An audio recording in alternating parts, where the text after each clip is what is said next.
On today's episode of A Taste of Honey TV, we have seasoned soap, film, actor, and director Marcello Rallando with guest host Laura Rikard. You are watching A Taste of Honey TV.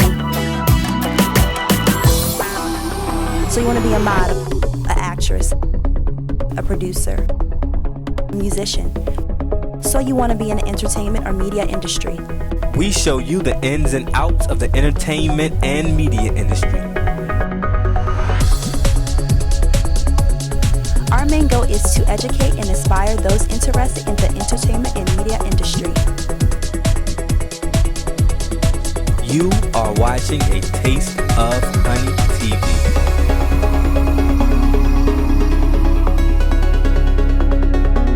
Hi, and welcome to Taste of Honey. I'm your host for today, Laura Rikard, and I'm an actress, director, and teacher, and I'm really excited to be interviewing our guest today because he is a veteran actor, director, political talk show, radio host, Marcello Rallando. Oh, thank you. That's quite an impressive list. Thank you. Thank you for being here today. My pleasure. So you've got quite a story. You've done everything from soap operas to writing your own radio show to directing. Many people here in our Charlottesville area may have seen him last summer in Barefoot in the Park at the Heritage Theater. Wonderful performance, by the way. That's actually 2 summers ago. Last summer was, it was She Loves Me. It was 2 summers ago. Yeah. You're right. Yeah. You're right. And you did She Loves Me as well. Yes. Yes. Well, congratulations and thank you for all the work you've done around here. But today we want to hear about your background, how you got started, how you got into the theater.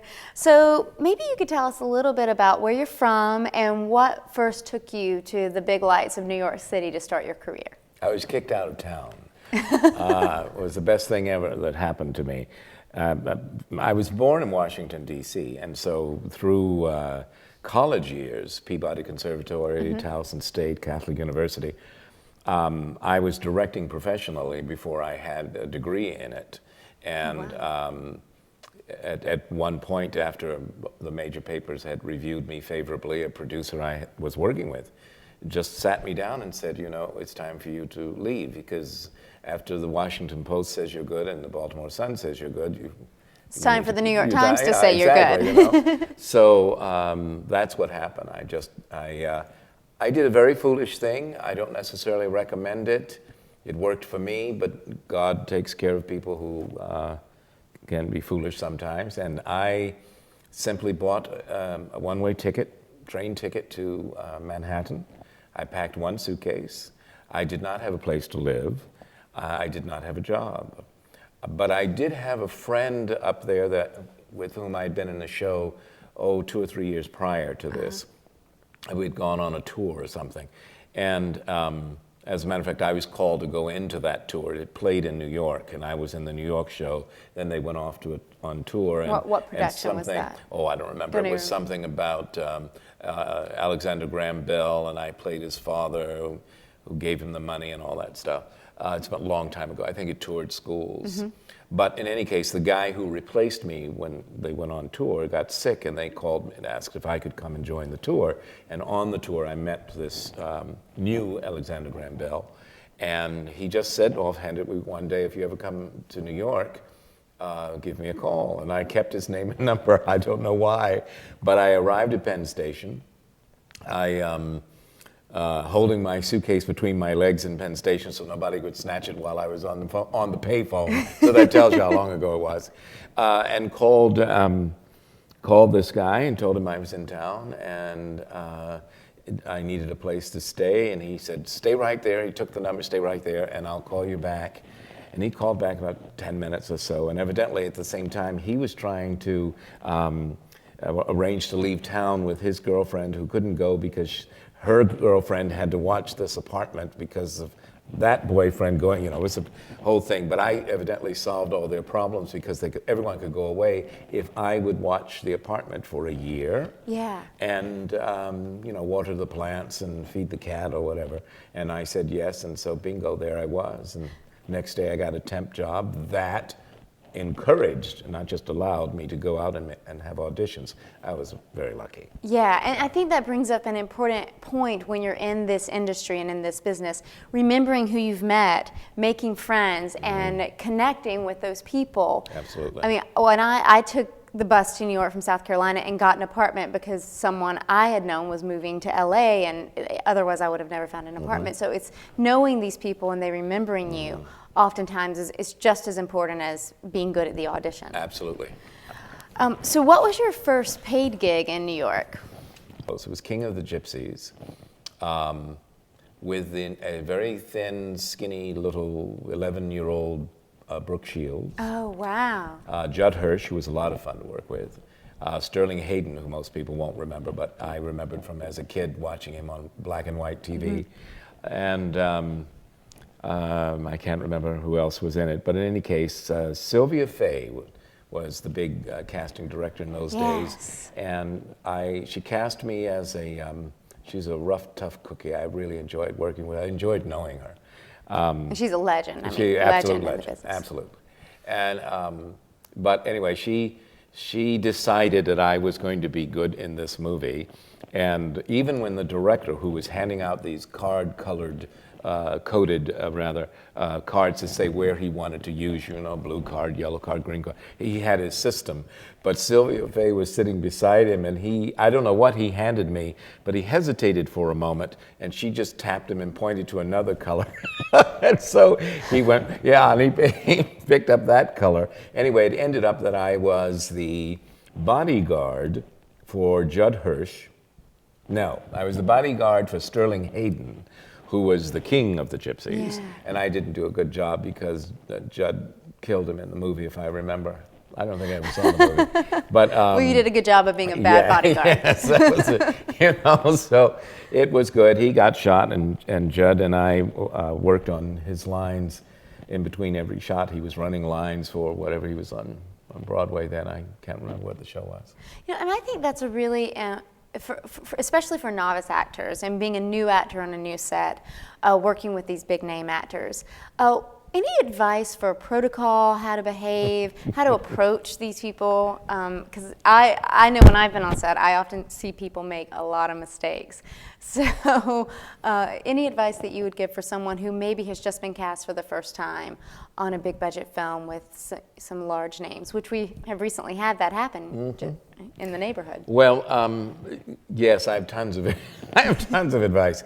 But I am primarily a director, so it comes natural to me to give advice to actors, and there are things you people throw around the word professionalism. You're not professional this or unprofessional that, and really professionalism is just respecting everyone's space and what their job is in this particular thing that's going on. It doesn't matter whether it's a receptionist or a name, a star or whatever. You need to know, and of course yourself as well. You have to respect what your job is. So if you're there doing your job, you're not interfering with someone else trying to do theirs, and that's the big thing. And going back to, again, giving King of the Gypsies as I don't know why I'm mentioning that so much, but it was the first. It's your fault. King of the Gypsies. The first but we're all going to Netflix it now. It couldn't have been, yes, it couldn't have been my first movie, because this happened at 4 a.m. on a bus full of extras, an agent whose name I cannot remember. When I came to the bus, she said, "Everybody, pay attention." And she introduced me. This is Marcello Rallando. Now I was an extra just like they were. And it was King of the Gypsies. And she must have been from Sylvia Fay's office. She said, "We call Marcello all the time, because when Marcello's on the set, he does the very best he can do to do what he's told to do. And he's always where we want him to be. Don't wander off. Be where you're supposed to be." And I remember that and thought, how wonderful that was her impression of me. And that wasn't about acting. Yeah. That was about showing up on time, being where you're supposed to be when they need you, and doing the best you can do, period. So that's probably my biggest advice. Don't presume, don't push. Don't be, scared to death to ask a question, but just know why you're there. And most of the people who are there trying to do their job, and so they don't want to be interfered with. And I think remembering that you're there to be a supporting player when you get those beginning smaller roles. And part of being a supporting player is learning by watching the people who have the leading roles. So I think that's great advice. The Reasonable Voice is primarily the identity or the brand under which I work as a political writer. Okay, Which spans great. everything from blogs to op-eds to articles, online newspapers, to several campaigns and candidates that I write for. But at the same time, the way the radio perhaps has slipped in there in your notes is that I am, I just got a promotion, as a matter of fact. I work on radio news here in Charlottesville and just left my Saturday shift, as a matter of fact. But I've also just been asked to host, starting next week, Charlottesville This Week. Oh, wow. Yeah. Great. So we'll be seeing you on Charlottesville this week. So you will be. Yeah. And you were in a soap? Oh, I was in several soaps, but Which, but please the fill one, us in. well, you know, it's like anything. When you go to New York, you audition. It's not that New York is just waiting for you to show up, but you go, you audition, and I got on a number of smaller parts. And again, just to be not take too long, but it all started because, and I've told this story many times to students and other interviews. I was at an audition for Search for Tomorrow, and the receptionist asked, no, she didn't ask. I offered when I was leaving, the air conditioner wasn't working, and I said, you know, can I bring you a glass of water? And she said, please, and she gets the water, and 2 years later she calls me for an audition. Wow. And said to me, she remembered me because I had been so kind to her, whereas some of the actors in the room, you know, hadn't been. And that led to my doing extra work on Another World, which led to when casting directors changed, I got the part of Franco. And I played Franco on NBC's Another World for about 10 years. So it all came from being kind enough just to say, can I bring you a glass of water? So in this business, it's about more than just acting, is my point. You show up on time, you do your best, and you pay attention and learn. And be kind to everyone, as you should be anyway. Yeah. But you never know, someone who's a secretary today may be casting you tomorrow. Especially in this business, because no one, I don't think, anywhere really chooses to be a receptionist all their life. And generally, if you start at an entry level in any business, but certainly in show business, it's because you want to learn and move up. Many, many, many, many agents' offices and casting directors' offices, I know the casting directors now, and I met them when they were receptionists. So speaking of that, what is really the difference between acting for film, TV, soap operas, and theater, and even the difference between behavior on set? Well, I don't know that there's much difference in behavior. It's still, as I was saying before, it's still about showing up on time and being where you're supposed to be and doing what they ask you to do to the best of your ability. I mean, that's the actor's life.